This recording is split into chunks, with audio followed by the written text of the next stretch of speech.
Hello, adventurers, and welcome to the Micflayers podcast, coming to you from atop a squeaky handcar on a one-way train track. I'm your host, Conor O'Brien, and joining me as always is my co-host, Martin O'Dwyer. Did you like that intro, Martin?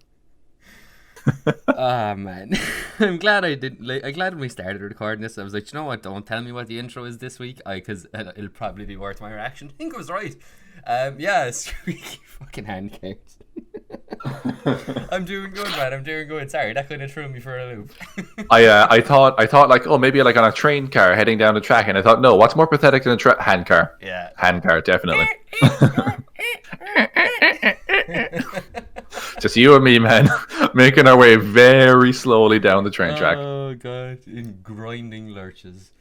Yeah, cool. No, I'm doing good, man. I'm doing good. Yeah, it's just I actually pre-ordered Van Richten's yesterday, which I'm super excited about. Nice. And Candy Nice. Cape too. I finally had the cash to get them both, so I was delighted. I think meant to get like a digital dice with those as well when they come out. So, by all means, this dice goblin is quite happy. I have pre-ordered the limited edition, or tried to at least. I spoke to our local game store owner, and I said, can you put me down for one of the limited editions? I don't know. I think he's having trouble securing them because of everything that's going on. So he said yeah, he'll scribble it down, and he'll try and put one away for me if he can. And he's usually very, very, very good for that, so that's awesome. Yeah. And then I should probably say to him, because I left it very late to tell him about Candle Keep. I should really just say it now. I should message him immediately after this and just say about Van Richten's. Probably because I do want I want the limited cover for Van Richten's as well. It is very pretty. Like there's so many cool limited covers that I can just see. Like as soon as I have like my own place where I can like put up shelves and like actually have space to store stuff, I'm gonna be like hunting down those goddamn limited editions, paying way too much for them on like eBay. Yeah. People who want fucking 200 quid for it or more. My firstborn and a leg for the limited edition cover of Van Richten's, a steal. I'll tell you what, I'll give you the first board and I'll throw in the second as well, just to get them off my hands. What about if we go halves? I keep a leg and you get all of the first board. What was the? I was saying go halves. What was that story in the Bible where the king or someone's like, let's have the baby? King Solomon. Yeah. King Solomon. Yeah. Yeah, and the one who said it was. I love that one they did in The Simpsons when they took the piss out of that. And they're like, he's like, I'll cut the baby in half, and he cuts the baby in half, and he's like, oh my god, I murdered a baby. Turns, flips the sword around, and cuts himself in half.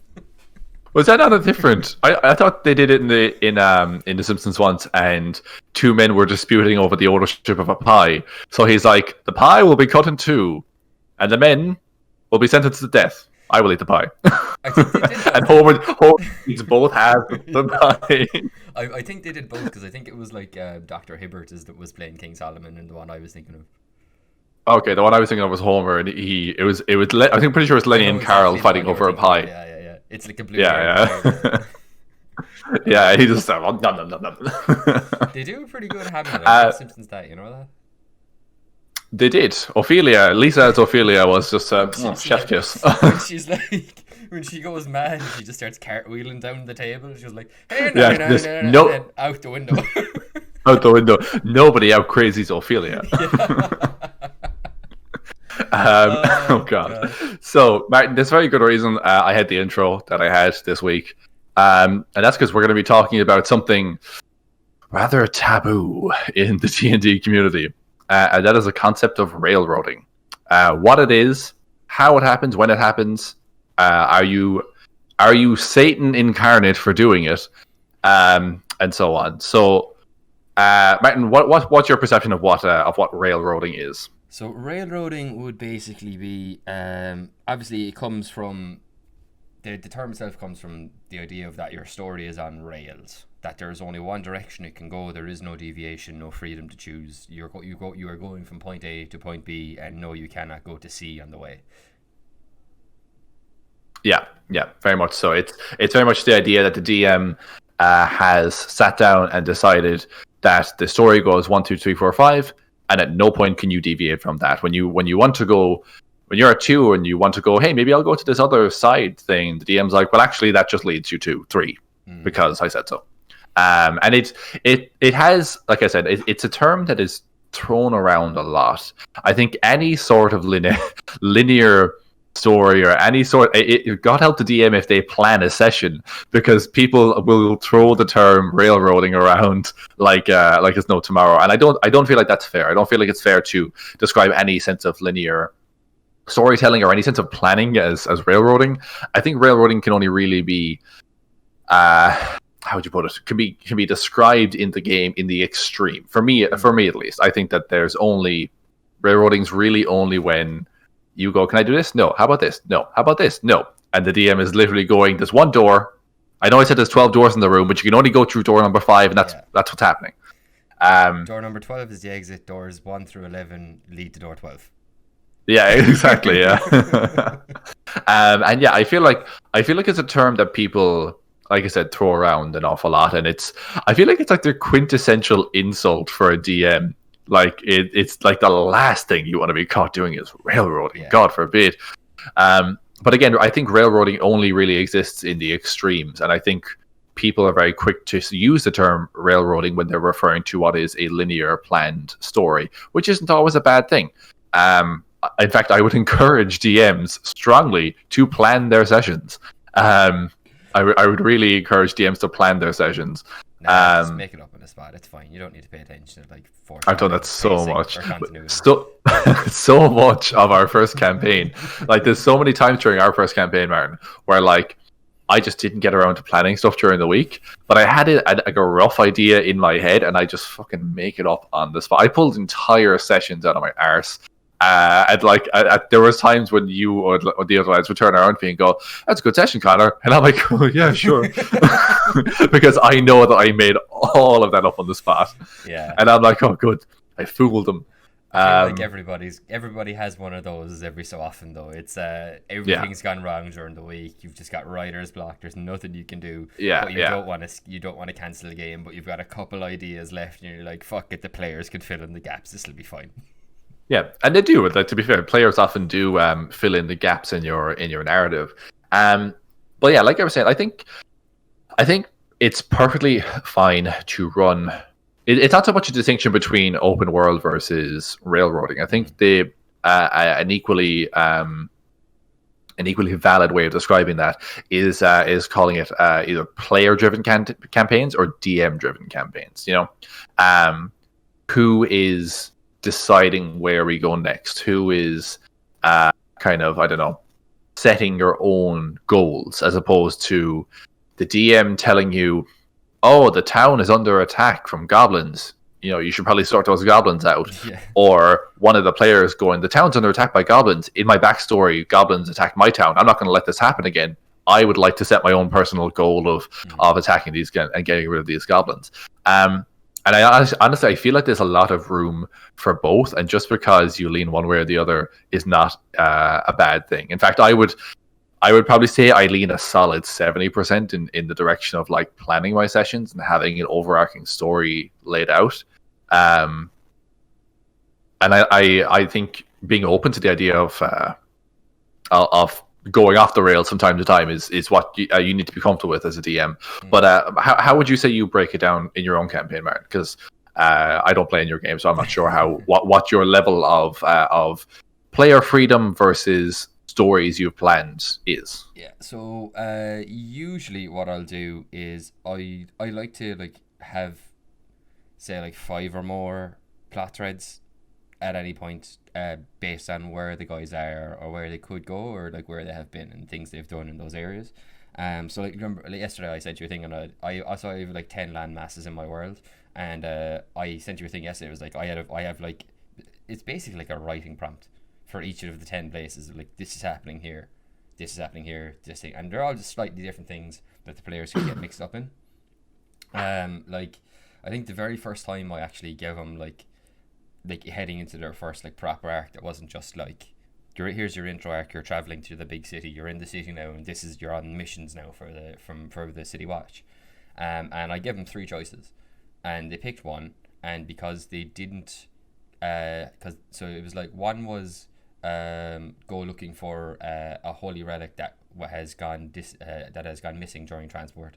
Second one was there's a village near a swamp that's now been enveloped in this mysterious fog. People are missing, and the people living there aren't able to sleep for enough because they're constantly having nightmares. And then I think the third one was, I think it was like strange creatures are attacking a village in this part of the country, and they took the one with the nightmares. And because they took the one with the nightmares and didn't take the one with the holy relic, that holy relic was captured by the cult. And then, that holy relic had to be taken by the city watch instead, who brought it back to the city. And then a cult followed them back to the city and attacked the city. And that kicked off their whole next arc. So I will leave plot threads and things that will happen and develop on their own, without the player's involvement. But like, I usually like to give them an array of things that they can choose from. And like the last arc they did was like their first time going out as an adventure with my new set of players, with the new 4 I had, the new 2 I had. And the way they decided where to go was they literally pulled up the world map I'd made, and they went, or at the time I only had like six land masses, and they went, all right, 1 2 3 4 5 6, roll the d6, and goes, right, we're going there. I would say that's a really good level of agency and a really good level of open worldness for the players. That's not to say now that I don't have like a main plot thread that I am consistently advancing or writing for as it goes along, because like they're going away doing other stuff, and it may or may not be directly tied to like the main thrust of the story I'm trying to tell here. But like they can still influence it through other means and do other things, and like I'm trying. Like, I was always a big fan of shows like Supernatural that would do like the monster of the week thing, but then as each time, and they're kind of own separate small stories, but a part of that story will either link into or inform the overarching story, in that kind of way. You know, like they learn a piece of lore here when they kill this vampire, and then like 4 episodes later that ties to a thing that's actually revealed in the final episode, that kind of a thing. So I'm kind of trying. I'm trying to do that. I'm not saying I'm succeeding, but I'm trying. Yeah, because I think that's like I said. I think it's a very, very good level of freedom that your players are getting, while also having access to a cohesive, thought out story. Because that's kind of the trade off, really. You know, you can say that you want an open world, free roaming game all you want, but the problem with going too far in that direction, I think that's the problem. Railroading versus open world, the pitfalls in that are pitfalls because of extremes. Either if you lean one way or the other too far, you're going to end up having a game that maybe isn't fun or isn't satisfying for your players. If you lean too far in the open world thing, your players get to choose everything, but as a result, you're kind of just making up shit on the fly, and it may not be as cohesive or interesting or engaging as you want it to be, because, again, you don't have the time to sit down and go, right, what would be an interesting plot here? In keeping as strongly as you can with that open world nature, you're going to end up with a plot that's really just probably a lot of random shit happening that isn't necessarily interconnected, and the overall campaign may suffer for it, even though maybe session to session the players enjoy that they get to do these things.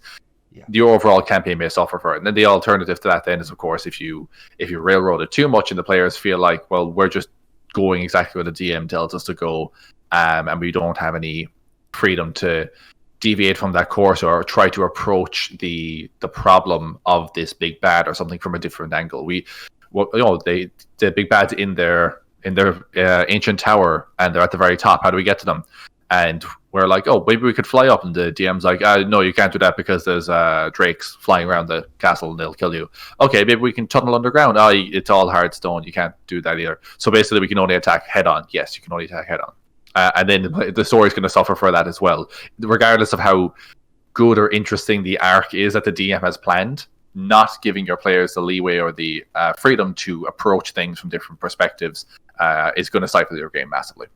Yeah, and absolutely agree. And I think everyone's guilty of at least a small bit of railroading. You know, you've a thing planned for a character, and you're, can I go this way? And you're like, you don't want to say no, but you also are like, okay, no, I need to get this done in this session with you specifically, like now. To advance the story that you were pushing, this needs to happen. So you might be like, yeah, absolutely, and then you kind of do, and in that case, you might lead someone around the garden path and back to the way you wanted them to go in that specific instance, and I wouldn't hold that against someone. But I think the big problem is so again, it's the difference between a linear story and a railroaded story. Final Fantasy VII is a linear fucking story. It's a great story, but it's linear. That doesn't mean it's bad. And Yeah. It doesn't mean it's railroaded. Well, it's a video game, so technically it is railroaded, but you know what I mean. Yeah. Video games are an odd one to compare because it's apples and oranges at the end of the day. But probably a more accurate comparison would be like Skyrim, right? Skyrim has a main quest, it specifically has a main quest line, but there's like millions of other like plot lines you can go and run around, and I kind of take a similar approach in that, and like I will have like main story stuff that's happening or things that will push it along, and like things that will be happening in the background. But like those things can happen with the players or without the players. It doesn't matter. But in the end, it will come back as a consequence for the players, regardless whether they've interacted with it or not, because they live in the world. Yeah, I think Skyrim's a good example because you can almost picture the main story being the main story that your dungeon master has planned for you. And then the silly stuff like I want to go and just have a look in this dungeon. I'm going to get drunk with this Daedra. I'm going to get drunk with it. Oh, one of my favorite quests. I love it. Get drunk with a Daedra, or do all but you can picture all those other side quests as being like you said. You sent me this list of basically every major city. I think you had every major settlement in your world, or most of them at least. Yeah, and then like just 2 or 3 lines of a plot hook for that place.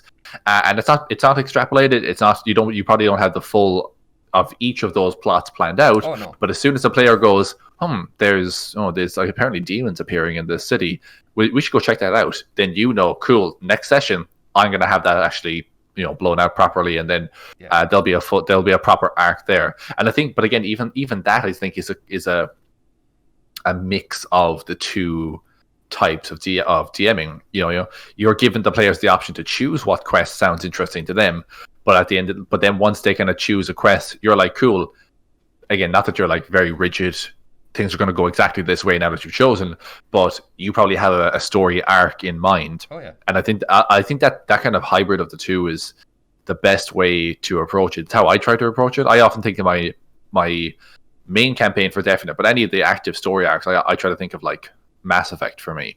So Mass Effect has, despite we won't get into the endings of Mass Effect with the colors and how that kind of amounted to not a whole lot, but like pretty much everything in Mass Effect 1, 2, and 3 up until the last hour of Mass Effect 3 is like incredibly great. It's incredibly solid storytelling. You get so much player choice, so many options, and there's always repercussions to all the choices you make. In the first game, you can make choices that come back in the second game and then allow you to do more things. You can also make choices then in the first and second game that interact with or that impact the third game. There's stuff you do in the first game, like one of the ones is there's a Rachni, which are like these insectoid creatures, and they're dangerous and they're known to be dangerous. But this one like telepathically communicates with you and says, "No, please don't kill me. I just want a chance for my people to live. I don't want to harm anybody." And you can be like, "No, sorry, Rachni are too dangerous," and kill them. And if you do that, it might seem like a short-term benefit, but then in the third game, it comes back to if you actually let the Rachni live, then the Rachni queen she remembers you letting her live, and she'll ally with you going into the final battle. Oh, okay. Because she's like, the whole galaxy is threatened. But you set me free. You showed me mercy. I'm willing to offer the help of me and my kin as assistants. But I like to think of my D&D games kind of like that, where every time you guys make a major choice, and sometimes there'll be binary choices, and sometimes I will plan, right, this is what will happen if they do this, and this is what will happen if they do this. And it seems, if you just look at it on paper or how I write my notes, it seems binary.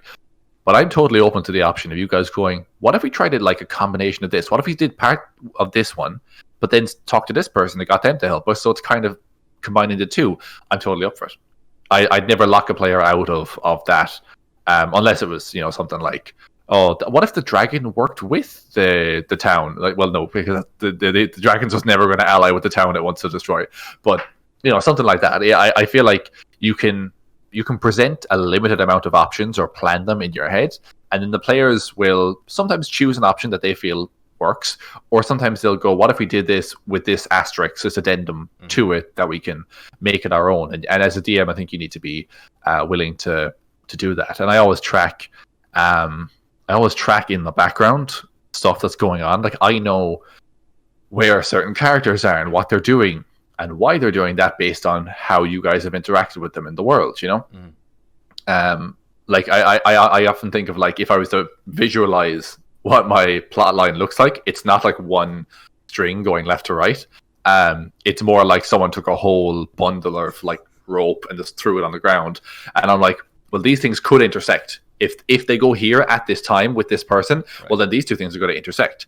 And I'm always, and if they say this to this person, if they let this person know that this is a thing, well, that person's going to want that thing, so they're going to go the whole way over here, and I know that they'll be in that. And like, I'm always, it's really hard, but there's a lot of moving parts, and I constantly find myself, every time you guys make any choice or any decision or anything like that, I constantly find myself reevaluating the world and going, right, what are the repercussions of that, good or bad? So, you know, how is that going to knock on and create some other side mission that I never planned before, but as a result of you guys doing this, now you've created a side mission because maybe you've pissed this person off. They were an NPC, they weren't a bad guy, but now you've done something to like wrong them. So now they want to like get back at you or something like that, you know? Or like you've done something really good, and I was planning on maybe killing this person, but now I'm like, well, actually, the town is doing really well. So this person probably wouldn't find themselves in the danger situation where they would be killed. So now that NPC lives, you know, and I always try to make it so what you guys do has repercussions, again, for better or for worse. Yeah, no, like I think that's the worst thing about railroading is the aspect of false choice. Because you're like, okay, cool, so this is the story you're telling. Cool, this is what my character wants to do. I want to go here. I want to try and like work towards an alliance between these two factions. And you're like, yeah, no problem. Yeah, okay. But like in the end game, like the DM has already planned that no, these two factions are going to go to war. But they'll let you play the thing out and like maybe even like succeed in your goal. But then at the end of the day, that those two factions are still going to war regardless, and it would just be like, oh, you know, despite your best efforts, their differences couldn't be reconciled, and people on both sides were so firmly against it that like they were waiting to stab each other in the back, and then shit just goes down. And like I think it's like, don't offer a player a choice unless that choice actually affects something.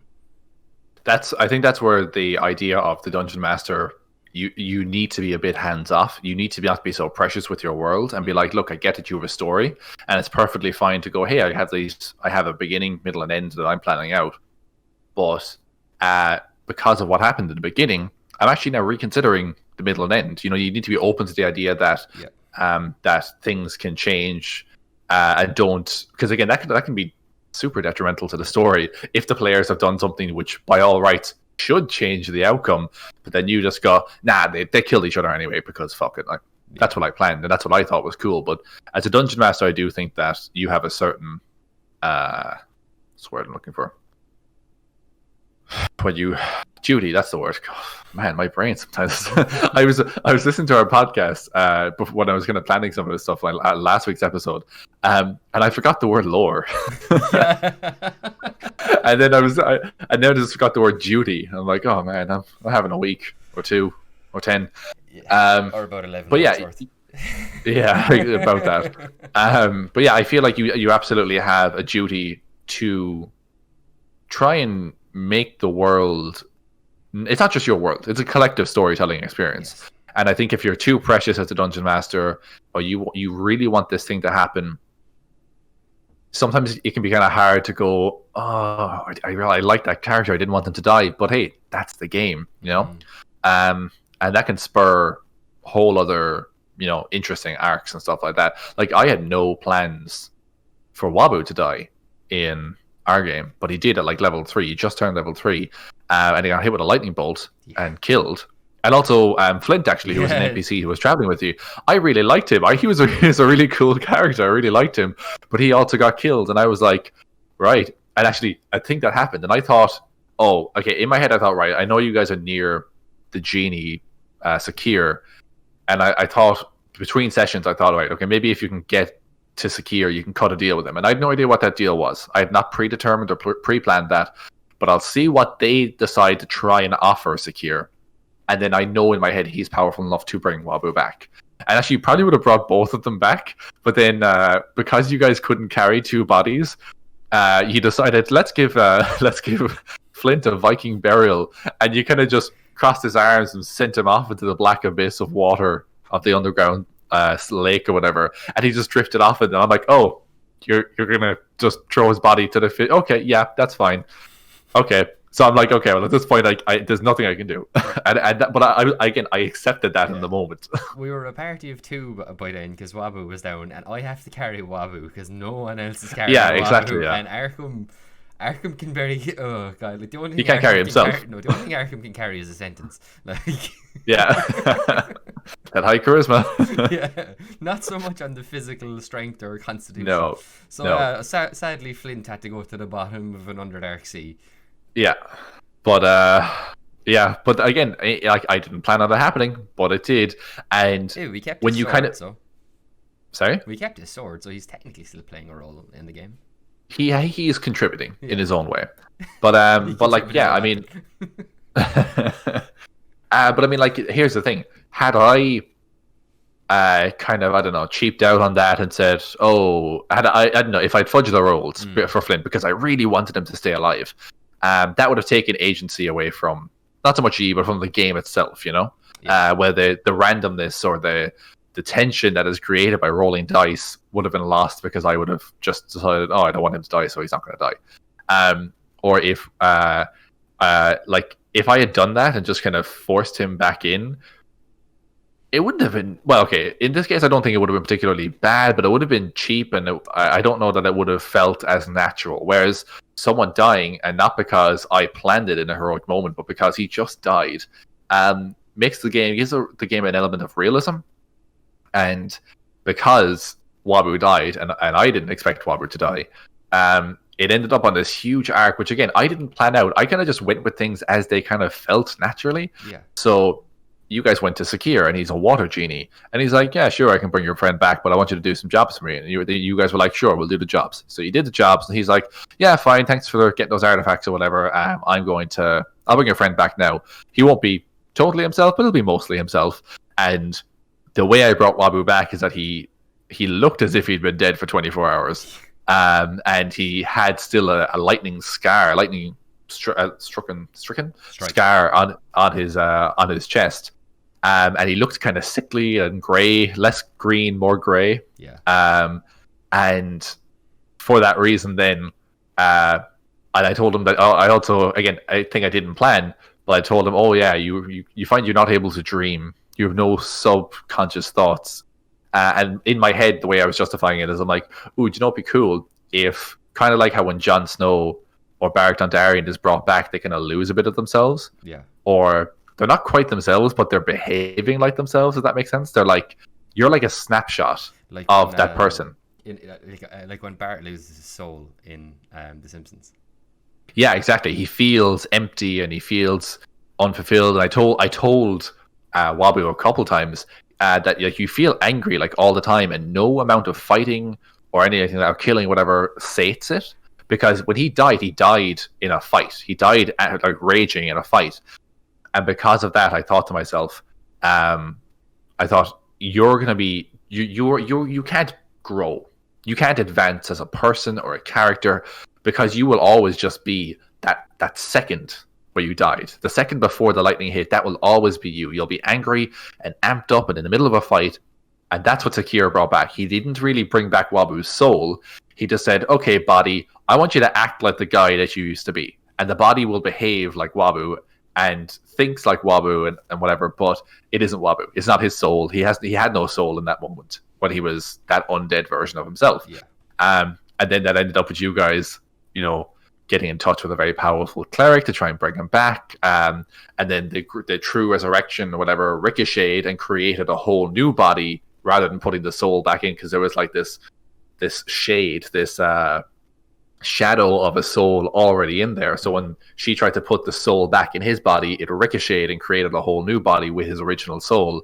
And then we have two Wabus, and one of them is evil, and one of them is not. And that's something I never planned that. I could never have planned that. And one of them is... Yeah, no. Well, sorry, one of them's evil and one of them's Wabu. Yeah. But yeah, I feel like I don't think I ever could have come up with that. Crushes children. Yeah, one of them crushes children by jumping on them with his 300-pound shell. Oh my god, he literally like Mario Goomba stomped that child. Except he was the turtle. Yeah. Oh man, but yeah, I could not have planned that. Yeah. And sometimes when things go off the rails, or for whatever reason get weird and crazy, or something that you as a DM haven't planned, that can be really beneficial if you lean into it. You know. Totally. There was a whole thing of him being partly undead, and then one of the big bads, who's a necromancer, taking an interest in him because he's like, "Oh, you're undead, but you're not like a zombie. You have feelings and independent thought and stuff like that." And he was fascinated by Wabu as a result, you know. So like again, all that happened because of something that was completely unplanned, in the plot and in the quest. And as a result, then if you lean into those weird things, you end up getting a result that's something you could not have planned for, and it ends up being really natural and fits because the dice justify it in some ways. Yeah, I suppose it just sometimes the dice just seem to go with the story, and even when they initially seem against you, like is that whole all that stuff with Wabu span out into like my own backstory. Yeah. When we started doing that, like that was going all the way through that. Even now, it's still an active thing because he's out there somewhere. That fucking zombie turtle, like he's somewhere. Yeah. And like that's it. I don't know about I'm sure Wabu wants to deal with that at some stage, but I'm also like super interested in taking that down and just dealing with the evil Wabu. Yeah. And that's something that got created. Like again, here's the best part about it, right? I didn't decide he was evil. I didn't say this shade Wabu is naturally evil, and I didn't tell him that when you wake up from your death, your alignment is now evil. I didn't tell him that. Mike decided of his own accord that basically when you faced off against Strauss the first time, he betrayed you. You didn't realize, and he turned on you mid-combat, and you barely made it out of there. And on his last turn, he had a 3rd level slot. He could have fireballed into the forest at you again, but he didn't. And instead, I used the 3rd level slot to cast Sending. And I had him send a message to Wabu, and he was like, "Don't run. I don't want to kill you. I don't care about your friends. They can die for all I care. I don't want to kill you. I want to work with you." And I had this super long text chain for weeks with myself and Mike, and we would always, like, if we were being the character and not just texting each other normally, we would do it in quotation marks. So we know I'm playing Strauss and he's playing Wabu, and we'd cast Sending back and forth to one another. Yeah, oh yeah, absolutely. And it was so good. But again, like, he decided to kind of humor the offer that was being made by Strauss. And then Strauss is like, "I can help you, understand what's happening to you and maybe prevent it, or maybe make it more, reasonable, maybe make you stronger as a result of having it." And then Mike was kind of like, "Oh, I kind of like the idea of that." And then Mike was the one who Mike was even offering in the background. He was like, "Hey, he'd go to bed. You guys would fight some bandits or whatever, and you'd go to bed that night, and he would message me after the D&D session and say, 'Hey, before I go to bed that night, I'm going to cast Sending and send a message to Strauss. And I'm going to tell him exactly where those bodies are so that he can use them for more zombies.'" And I was like, okay. And I planned none of this.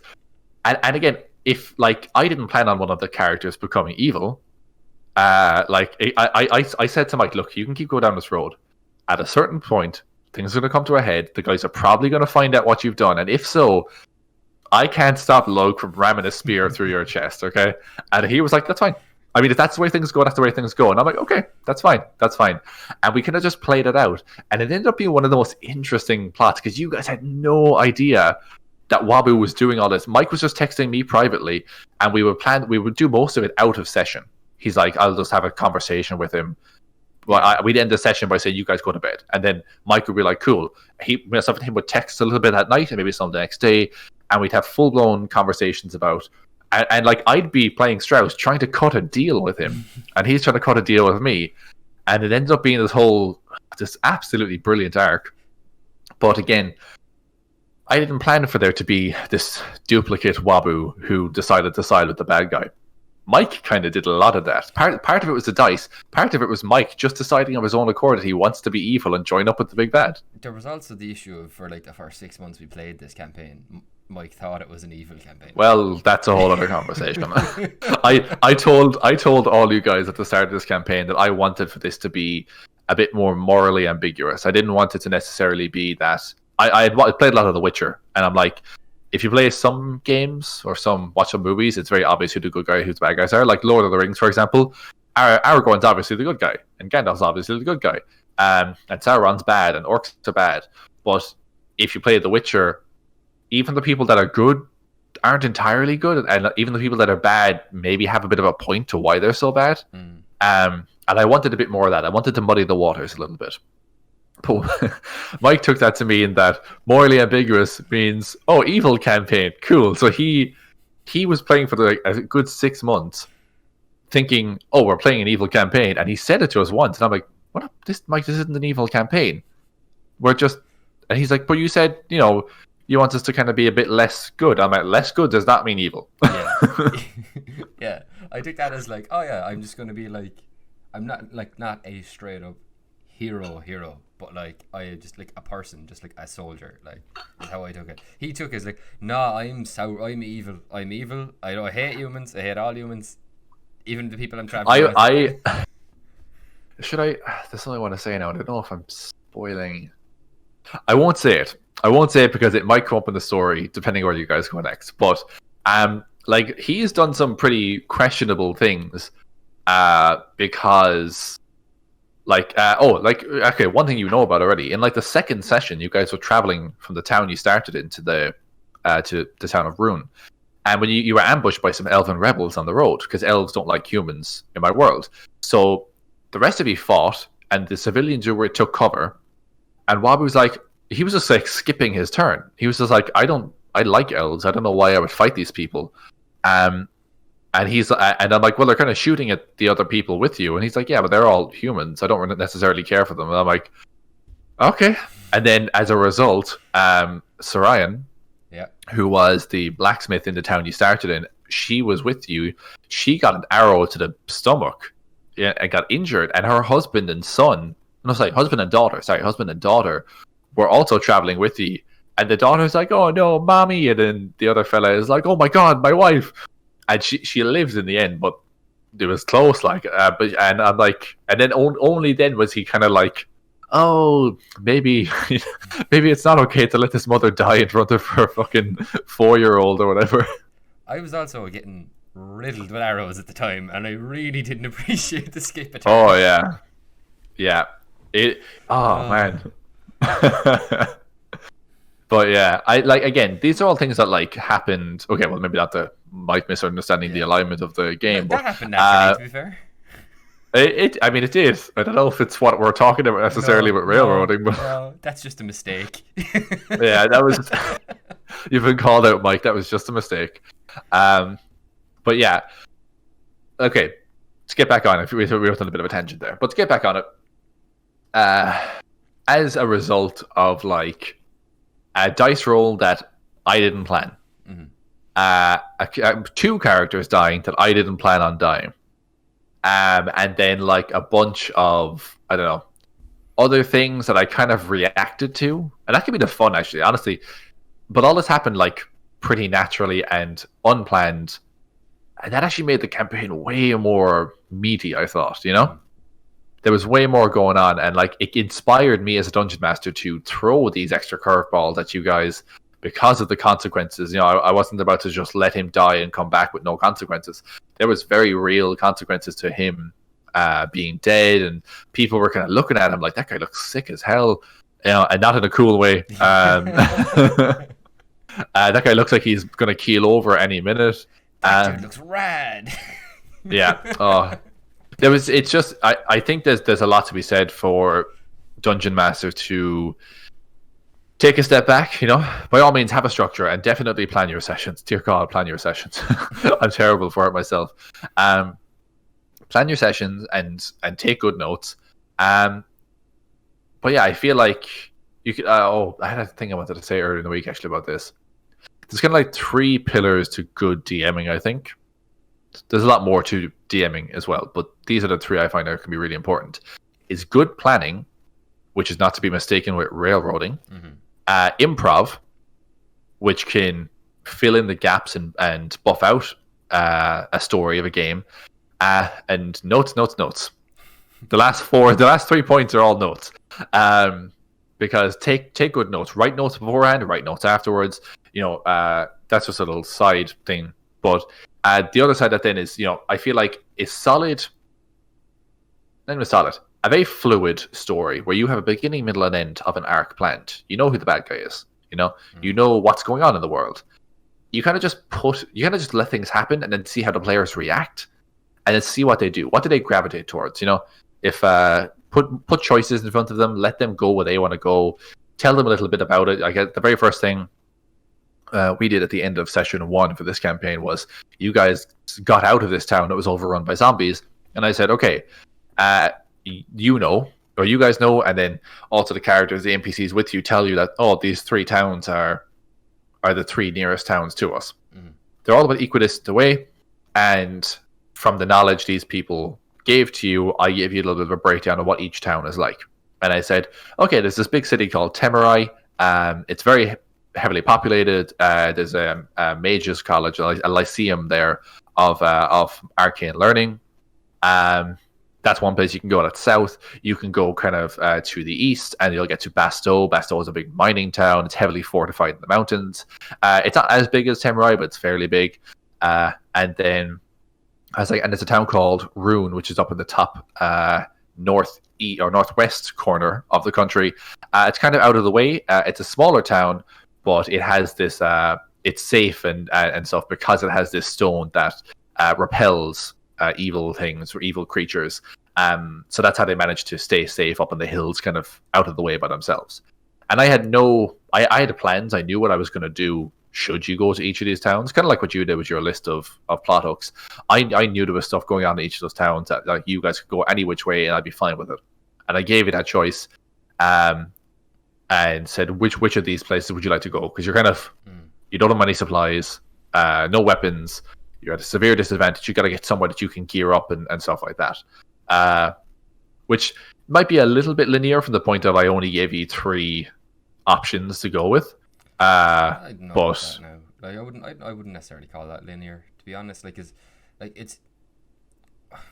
if you wanted to even just strip all of the like flavor aspects out of it, it was 3 roads we could go down to 3 quest hubs. Sorry, 3 quest hubs that led us to a variety of different ones. I wouldn't even say it was like sometimes you just do need a little bit of linearity in it, and particularly when you are starting a story.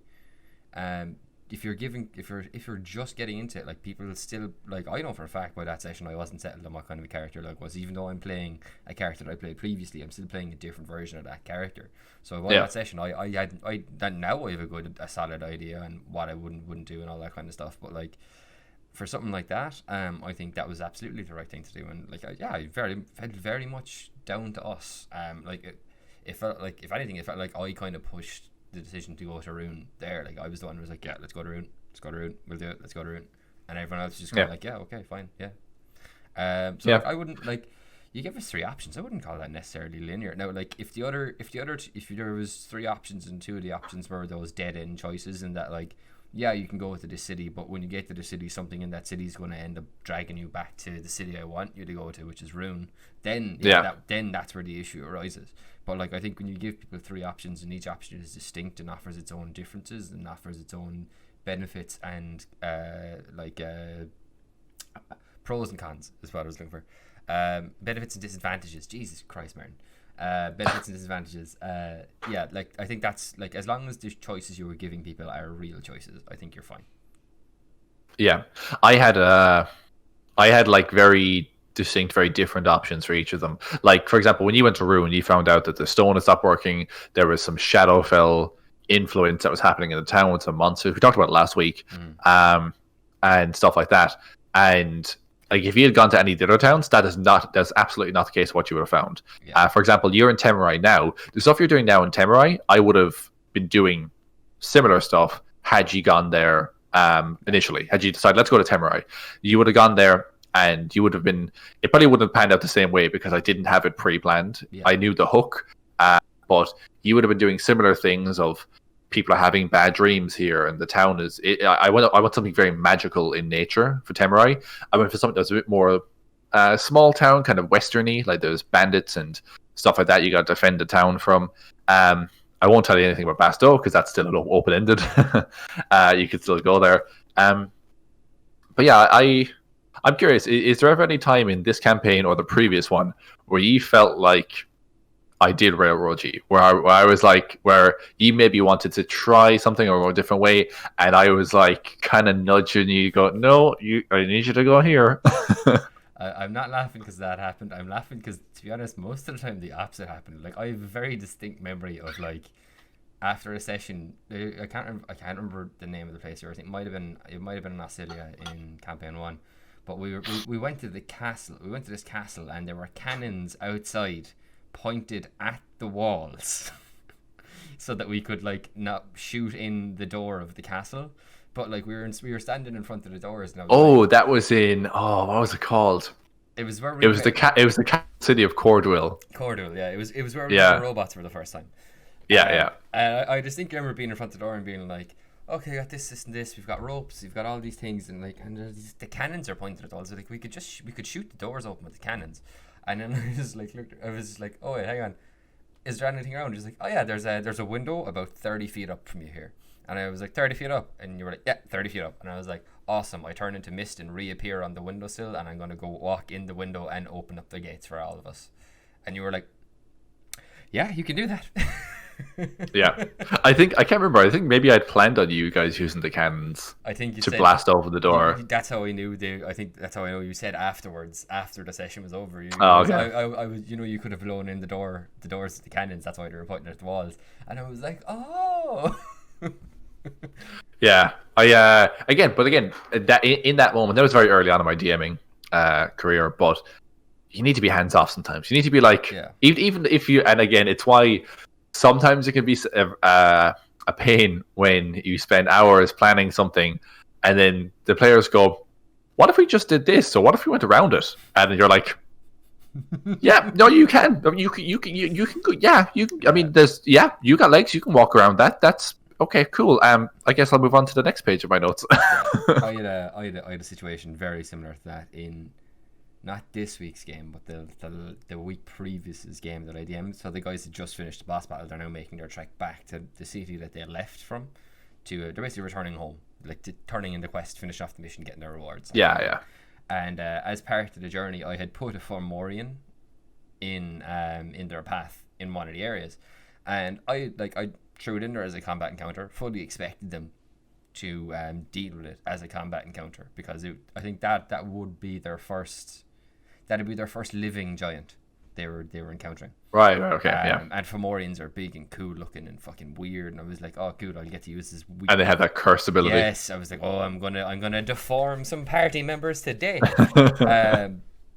But like they came up to it, and a couple of my players have really high passive perception, including my wife version of Mandrai. So when we got to that area, I was like, I told, like, you hear footsteps, and with your passive perception, you can make out like someone mumbling in a language you're not quite sure you recognize. And I was like, you've giant, and he was like, dude. I was like, all right, and you recognize it. And the giant is like mumbling to himself. He's like stuck in here with nothing but sand and rocks and stone. He starts like smashing the ground and stuff. And like I was full on expecting the guys to take this, like, his back is turned, let's sneak up on him, surprise round, we'll fucking jump this guy and take him for everything he's worth. And instead what they did was, because they had 25 soldiers with them, so using Pass Without a Trace, Mandrai was like, everyone circle around me as tightly as you can. Because Pass Without a Trace lets you affect as many creatures who are within a 30-foot area of yourself. So they literally were like, everybody in as close as you can get to Mandrai. That's a small battalion sneaking passage. Yeah, just pass out a trace on the majority of the people there, and I think their group check when I did their average was like 29. So like, yeah, I like, even like barring a natural 20, the Fomorian couldn't roll high enough to see them because they were going between rocky outcroppings. Darting around it, and with the Pass Out of Trace, it was just like, no, you completely avoided that combat encounter, well done. And you guys are like, "Oh, Martin's bad." I was like, "No, not really. To be honest, I'm impressed that you had like this level of foresight to just do it and just avoid it. Like, I'm more surprised that they just didn't jump on the opportunity to fight something, because that's usually what everybody does." Yeah, and it's such an inherent part of the game, and we talked about this before loads of times about like your players surprising you or players doing something you don't expect, and as a result, things kind of go differently. You know, I think it can actually be very liberating sometimes when you like leave something totally up to a dice roll or to the players. When you I loved the idea, because I had 3 solid plots for each of those 3 settlements at the start of the campaign. I was perfectly happy with you going to any one of them, and we would have gotten great, action or whatever out of any one of them. But that's kind of nice. It's kind of nice to go, you guys pick. I'll let you do that. I don't necessarily need it. Or sometimes, like I said, with dice rolls, in the previous campaign, you guys went to the Feywild, and I was using the rules of the Feywild, where when you travel, sometimes days become weeks or become months or become years, and you guys were gone for like 3 or 4 days, which became 3 or 4 years because of how I rolled. That was big. But again, that made for some really interesting stuff, because I was like, okay, well, what would happen in 4 years if the guys were gone? Like, how would there was the middle of like a demon kind of war happening. I'm like, how would that progress in 4 years? And I had loads of stuff that I had planned that I was like, it's probably going to go down this way, or we can do this, we can do that. And then I kind of said, you know what? I'm not super attached to it, which is how you need to be sometimes. I'm not super attached to it. I'm just going to roll this dice, and it might be days. They might come back and they'll only be on for 4 minutes. But it might be months, or it could be years. And if it's years, like, all that stuff is going to be out the window. But I'm okay with that, because I'd like to see what would happen. And again, taking your hands off the wheel just a little bit, roll the dice, see what happens. And it actually ended up that we had a really cool... The world developed massively in 4 years because of the war, which I thought was also... you can tell me, I thought was also interesting, probably for you guys, that you guys got to kind of re-explore areas you've already been and see how they've changed, Totally. And like, as well, that like, because I think was part of that as well when we went forward in time for a bit. Well, that was a different time travel's hard. Time you guys did go through essentially a time travel Stargate. To the future, where I did kind of railroad you there a little bit, because I time travel is very difficult. And I wanted to do a cool time travel arc, but I didn't want for you guys to be able to influence stuff too much or anything like that, because I don't want to like mess up the timeline and me have to rewrite whole stories. So I sent you forward in time, where you would meet people, and it's like, oh, you've been gone for like 100 years, and in that 100 years, the war has gone super sideways. We've basically all but lost. Where like, you're on a ship, and that ship is like the last couple hundred people that have managed to resist the Clockwork Man, and it's a kind of a flash forward idea of this: what will happen if you guys are not around to stop him? You're the heroes, you need to stop him. But again, I had you meet, so not all of you went forward. Sage was not with you, but you guys knew Sage was pregnant at the time, so I had Sage's daughter appear on the ship, and you guys had to talk to her very briefly. And I had one of your NPC friends, Milo, appear as well. And you got to he basically told you, look, this is what happened. This is what all went down because you guys weren't there to stop him. And Milo's like, look, I can send you back, right? But and it was just kind of I don't know. I thought it was a cool idea of. I think I saw it in Stargate or something. I might be ripping off Stargate Continuum or something like that. It's a super common TV trope where, like, in any kind of adventure where they get sent forward in time and see, like, this is what the world is like now because you weren't here for like 50 years and everything's terrible and bad, and you need to go back and stop this now. And they fight through and they see how things are, and then they like somewhat get to make amends for what's happening in that world. And it's a very, like, you see it in a lot of like adventure shows or like sci-fi shows, but I enjoyed that. I enjoyed it though. But I can see now looking back, and that was kind of a bit on rails, but like at the same time it wasn't bad. Like I think I covered my tracks a little bit, because like Milo was the one telling you, he's like, don't talk to people, don't leave this room, because I can't have you knowing too much. You could alter the timeline in unforeseen ways, which is a valid point, but it was mostly me going, I don't want to like I don't want to overshare like plans I have for the campaign. I don't want you like I know the Clockwork Man's going to attack first. I don't want to tell you guys that because that would be totally giving the plot away.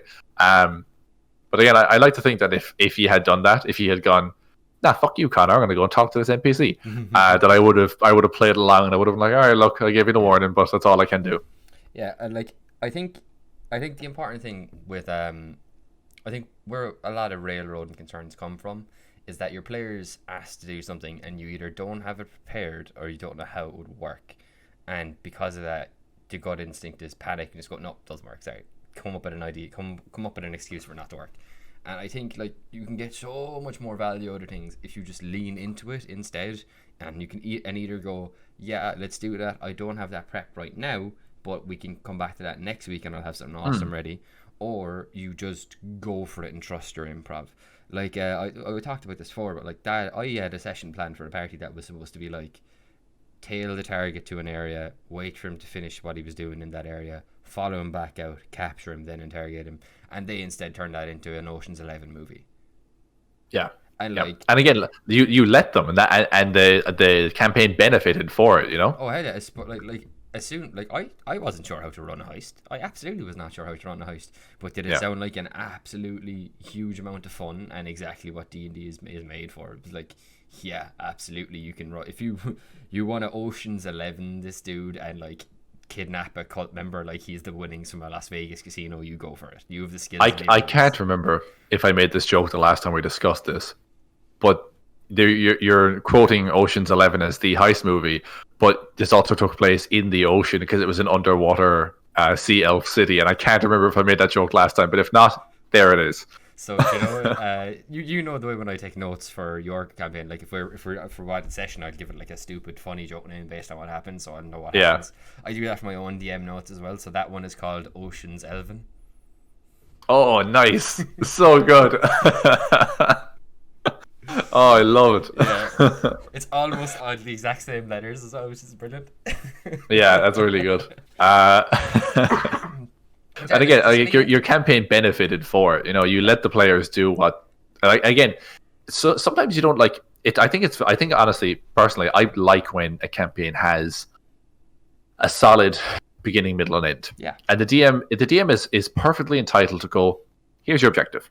You know, totally. Here's the goal. You need to kill the Dark Lord, or you need to take the ring and throw it into the volcano. Whatever you need to do, whatever the quest is, the DM is perfectly entitled to present that to you, and then kind of let you off to decide how it is you want to approach that. In your case, you said, hey, you need to get information out of this guy, and rather than tailing him and stuff like that, they were like, oh, what if we just like break into the place and capture him? And then I think this was the same thing. If when they were done with him, they killed him and fed his body to the polymorphed or wild shaped druid. They didn't kill him first though. She just ate him alive. Oh, okay, fair enough. Yeah, so they got the information like, okay, we need to get rid of him now. Druid's like, I'll polymorph into a shark and just eat him whole, and they did that. But again, there's no conceivable way you could have planned that. But again, it makes for a hilarious, amazing session. And I think there's a couple different things you can do. So a couple different ways railroading can occur. Sometimes it's like you'll allow them to deviate from the path, but you'll steer them back in because you need this thing to happen. Don't get me wrong, I don't think that's the worst thing in the world. Sometimes for a plot point or a very interesting plot point to happen, you don't want to sacrifice it, or you don't want to... Like, if something you have foreshadowed is coming up, and like I'm trying to think what I like. I hate this because I foreshadow a lot in my games, just because I think if you foreshadow something, it basically engenders that when you reveal it, there's the big oh my god moment because people put the pieces together. So like I foreshadowed a lot, and I'm just trying to think, what have I foreshadowed that I revealed that I could have revealed that I could talk about my players being like, oh my god, that's what this is. I did it with you with a character named Percival Balthier. Yes, you did. Who I like. So you guys did a seemingly like a weird little side quest. That was just someone asked you to go to a wizard tower in the swamp, kill a big crocodile that is in the waters surrounding the tower, and then steal this I think it was a notebook about alchemical stuff or something like that. Yeah. So I name dropped him there, even though I didn't need to. I could have had it just say, oh, some wizard used to live there. I don't know what his name is, but I purposely named him. And then I name dropped him there. I did another time when Wabu went to Temurai without you guys, and I told, oh, you recognize the name in this book, and it says Percival Baltier. And then I did it a couple other times. And then when you guys finally found out that he's intrinsically linked with the plot you're doing, you're like, whoa, because it's anchored in the world. It feels real, Yeah, absolutely. And yeah, I think that's just really important. I think is to, like, I think there are certain points in the game that need to happen. Even if it's an open world game, it needs to happen. Like, we'll go back to Skyrim, right? Skyrim is an open world game, but at some point the Dragonborn has to fight Alduin. At some point that fight has to happen for you to finish the story. And like, that's not railroaded. That's just the end point of a story that you are telling. And even if you, like, you can't have, like, I'm basically trying to say, like, you can't have total freedom of a story where anything can happen from the next minute, because that isn't a good story. Like, a good story, it's not a story, it's just random shit happening. Exactly. Like, a story usually has that confines of a beginning, a middle, and an end. Now, you can mess around with that and tell, like, reverse narratives and all this kind of stuff. Might not work so well in D&D, but, like, have a framework is what I'm saying. Like, have structure, have a framework, but be willing to deviate from it and incorporate and lean into things. And then if you do that, I think you'll have a good structured story going forward that you can build on as a DM. And, like, if you have a structure, it makes it way easier to plan. It makes it so much easier to plan. Because I'm someone who has, like, just lets chunks of ideas float off in the distance in his head for ages, and then when an appropriate time comes in, I go, okay, now let's go, and I'll pull that into the structure I have already built in, and then incorporate it and expand on it that way. And like, I think without any bit of structure, you're just going to have chaos. And I'm sure there's DMs out there who can improv an entire session and remember everything they improv the entire session every week without taking notes. I'm sure there's someone who can do it. It isn't me, but I'm sure there's someone. It's not me. I can get away with a couple improv sessions every now and again. But again, even that, it's not entirely improv. I have a rough story or an idea in my head of where I need things or want things to go. And I think you're completely dead on, because, like you said, have a rough structure. But then be okay with deviating it. Be okay with your players making choices that maybe you weren't prepared for, or that alter that narrative. Like, let's just say, for talk's sake, I had a 9-point story, right? So I know that these 9 story beats are going to happen, and they kind of break down into 1, 2, 3 is beginning, 4, 5, 6 is middle, 7, 8, 9 is end. I will know point 1, because that's where we're starting. That's where we are right now. I'll know what's going to happen there. I'll know probably point 2 because it's the next one coming up. I'll know point 3 because it's maybe the end of an act.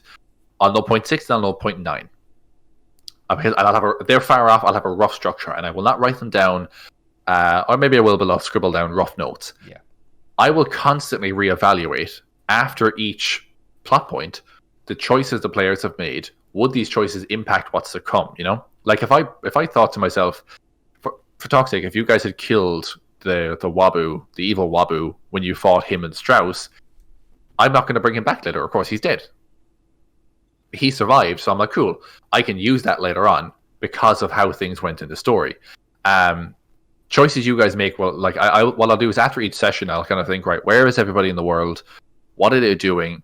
Based on what the players have done now, does that alter what they do? And I love when it does, because I'm like, cool, now I get to reevaluate them, but this person gets to rethink their plan, you know? Mm-hmm. They're no longer going to attack this place. They're going to attack this place instead, because the players have, I don't know, granted this a powerful magic item to the guard captain in this town.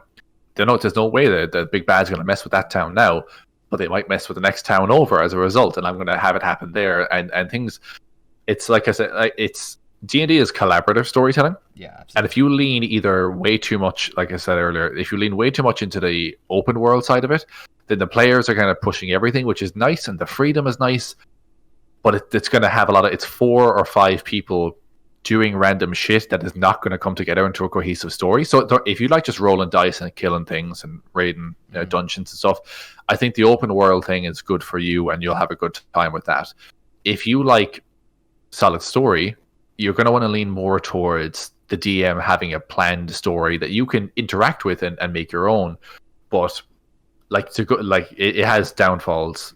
Downfalls and benefits both ways. But I think ideally you want something in the middle where the DM has a structure and a plan, so that you get a cohesive story out of it. And also you get to make choices that interact with or alter that story, so that you feel like you have freedoms within the world. And that's the two parts of the cooperative storytelling. The DM is involved, the player is involved, everyone gets say, and that's honestly the best way you can kind of come at it, you know. Yeah, I just occurred to bear. It's sort of like a newspaper, in that all the players are journalists, the DM is the editor. That's a good way of looking at it. Yeah. The players can have a lot of influence, but then the DM has to kind of make it fit and decide the layout and stuff like that. Yeah, totally. So yeah, the DM is, I mean, that's very much the DM's purpose, is there to keep order, so that like the editor, so that like our very first session one, so the players don't start to punch each other within 5 minutes of the game starting. Exactly. The editor decides where things go, and like the order and the structure of stuff. But the actual color, the lines that fill the newspaper and the stories, that's the actual journalist, and then the DM just looks over it and okays some things and slightly changes other things. Yeah, absolutely. And again, that keeps in mind the collaborative nature of it, is that you want both parties or all parties involved having a say in how things operate. We had here comes the Conor shit talking portion of the podcast. One of the first games you and I ever played in. Mm-hmm. We had a DM who would railroad quite a lot. Yeah. Now, mostly because he had nothing planned, but also there was like his improv was not great, and as a result, like we'd often try to do things and we get stonewalled and railroaded at every turn. You know, can I try this? Doesn't work. Can I try this? No effect. And like, I often felt like that was just. Like he had one specific thing in mind he wanted us to do, or where he wanted us to go. I never once in that campaign felt like that was my story. You know, I don't think I ever once, even when we were in the play. Actually, funnily enough, even when it was my kind of personal arc, I felt like I was just like, I don't know, like very much on rails. I was just kind of bouncing between things. I wasn't really involved. Yeah. I mean, like the whole thing about my character's arc in that was that he was a half elf, from a place where elves are kind of subjugated by humans, and he fought as a rebel, fighting back against the humans. And when we went there, I kind of wanted to join up with the rebels and fight back and do all this stuff. And it actually ended up that we just kind of floundered about in the countryside of that place for a while, bouncing between towns, and none of the towns had any particular stuff going on in them. I just felt like we would go to a town and then be chased out by overwhelming force, and then we'd go to a different town and there's just nothing happening there. People are like, what do you want? We're just curious, has the war gonna come to this town? No, it hasn't. Go for the north. Okay. And I just thought we floundered for a long time. And then when stuff did happen, I felt like we were observers on this set piece, you know? Like we got to a fortress in the mountains at one point, thinking that, well, I think we knew there was an attack going to happen. And we arrive, and as we arrive, some Goliaths come down from the mountains, and some storm giants drop in, and and the rebels, the elven rebel. I literally got not even stonewalled. I got footwalled at one point because the DM described that there was a hole in the lower part of the wall that we could use to get into the fortress. And I thought, oh, excellent. Okay, guys, come on, follow me. We're going to go through here. And I ran up to it, and he was describing that there was a storm giant stomping around. And as I tried to go through the hole in the wall, he tells me that the storm giant's foot literally comes down in front of the other side of the hole, and I can't get through. And I'm like, I just ran the whole way here. I guess I go back. I just felt like a lot of stuff we did, even the big bad of that arc, was meant to be the head, the kind of lord or whatever he was of that region, the human lord. And I kind of thought we'll face him at some point, or I'll get to kill him, as you know my character would probably want to do, being part of the rebels. And then no, we got there and he'd been killed off screen by my character's sister. And it just felt like nothing. And then we went underground to like a dwarven city of the dead, which I don't know what was happening there. It just felt like we were observers in this completely batshit random story that was happening. Yeah. And we were very much like I did not plan on going underground to the Underdark at any point, but apparently when we went to the fortress, the DM was kind of like, yeah, so the best way to the fortress or to the enemy stronghold, which by the way is on the surface, is if you go through this underground tunnel through the Underdark and then kind of follow the tunnels that way. And I'm like, I mean, we could just go above ground as well, though. But I guess he wanted to do an Underdark arc at that point. Yeah, that just, you actually remind me of probably one of the best examples I can give of railroading. So and I only remembered it there because you mentioned all the Goliaths and stuff. There was a bit where this one big, like, strong looking Goliath with a big ass sword came out in front of everybody. It looked like they were like going to try and capture us or threaten us or something. I can't remember. Was I still in the game at this point, or you were? Yeah, because it was the same session where you got foot blocked. Okay. But I remember, like, I thought, like, I was like, we're fucked here. We're done for. So I was like, I'm gonna try and buy the lads some time to run away.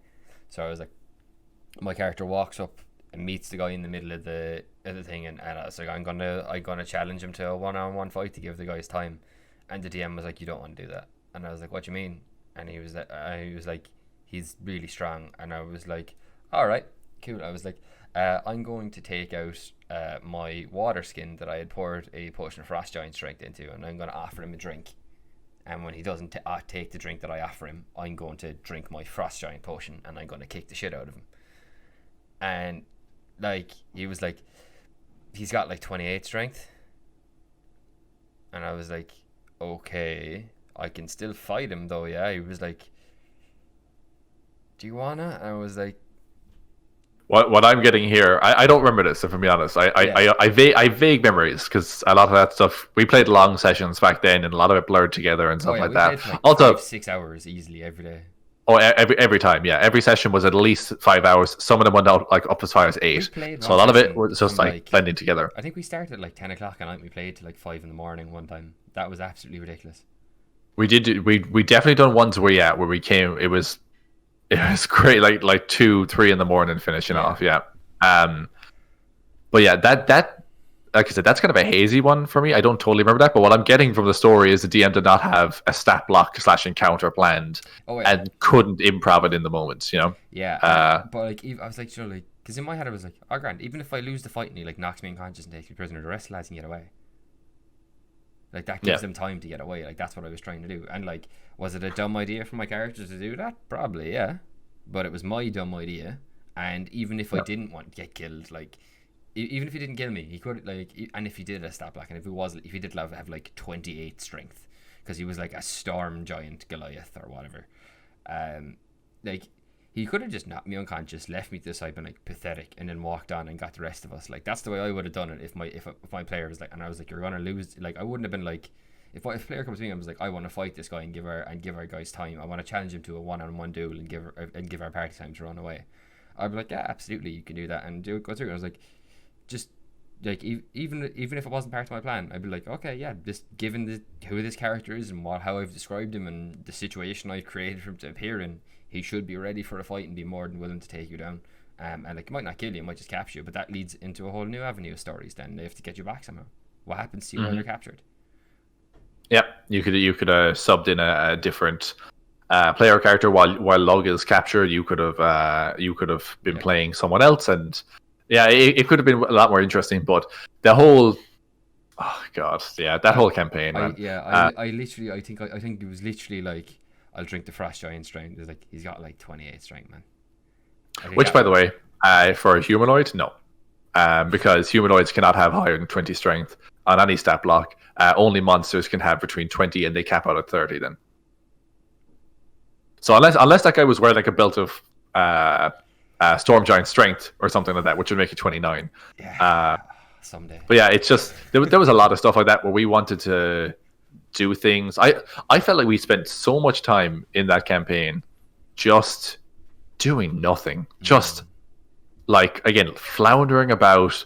Like that whole arc in my character's home country, I felt like we went from town to town to town. I couldn't tell you the names of any of the towns we visited because I don't think any of them had anything distinct about them. And also, like, I talked to you about this before, about how, like, this whole campaign that campaign we played, at the time, we didn't know any better. I was just happy to be playing D&D, and I was enjoying it for the most part at the time. But looking back on it, I'm like, and with the perspective of someone who now dungeon masters, I'm like, there is no plan. This is a prime example of what happens when you don't have a plan for your campaign, because there's no plan, there's no overarching theme. We literally started off with something quite simple, like you're in a town and the maester wants to give you these quests, and you can go to these 3 separate towns to complete each of the quests. And I'm like, that's fine, okay, cool. This is pretty classic D&D stuff. And then we didn't play it for a short while, and we came back, and again, I think what would happen in this campaign is that every week or couple weeks, the dungeon master would read, play, listen to, or watch something that would spur an entirely different theme and plot and emotion in him. So he's like, oh, you go to this place and it's like it's this kind of town and it's kind of festive and they're throwing a festival, and then literally the next week it's like, oh, everyone disappears and there's ghouls everywhere. I'm like, wait, what? and then the big bad shows up and he's hovering in the air and he wants his sword, and I'm like, oh, okay. And then after that, I don't know what happened there, but all I remember from that is after that, suddenly we're fighting illusions. And I remember I figured out that they were illusions, and I tried to shake everyone else awake. I'm like, guys, they're not real. Wake up, they're not real. And then there was a lich in the town, a kooky lich, who was like just weird, just a weird guy. Yeah. I enjoyed him, but he was just a weird character to just shoehorn into the plot. And then we just continued on our merry way. Later as well, then. Sorry. He somehow transitioned into like a serious villain then later. Oh yeah, he was introduced as like a kooky side character that just occupied us for a little while, and then he was introduced as the Black Powder Merchant and ended up being Vecna. Yeah, okay. For a Critical Role one, he was a Black Powder Merchant. He was weird and kooky, and then we met him a few sessions later at a fort, and he was stoic and angry and wouldn't talk to us. Even though previously he was like, "Hey guys, what's up? I'm a weird lich," and then we met him again. He's like, "No, I will destroy the world." And we're like, "Wait, what?" I feel like we had a rapport previously that we no longer have. Like, it's a big jump to go from, "Hey guys, I like turtles," to "I am death incarnate, fear me." And yeah.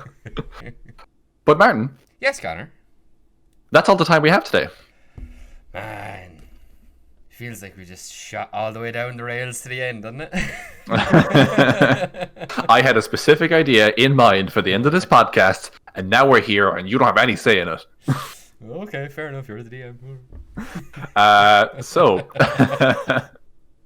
So if you have any questions you'd like to ask, stories you'd like to share, or topics you would like us to cover, please tweet us at MicFlayersPod on Twitter. You can also find our podcast on YouTube and Spotify. Martin, where can people find you on the internet? Mostly on the Micflayers podcast, but you can find me on Twitter at So Sorry It's Over, which is boom right there for our YouTube viewers. And also, a lot of the time I'm the person behind the Micflayers Twitter account. So if you want to shoot any questions towards me, I'm a weirdo and I'm literally always on my phone, so I will most likely answer you back. Very good. You can also find me on the Micflayers podcast every Friday Irish time at 6 p.m. And you can find me on Twitter at 0.Conor, ZEROPOINTCONOR. 1 N. Very important. We synchronized really well there. At least you did on my screen. Probably not actually. No, not even close. No, okay. So thank you all for joining us. We'll see you again next time, guys. Thank you so much. Thanks very much, guys. Later.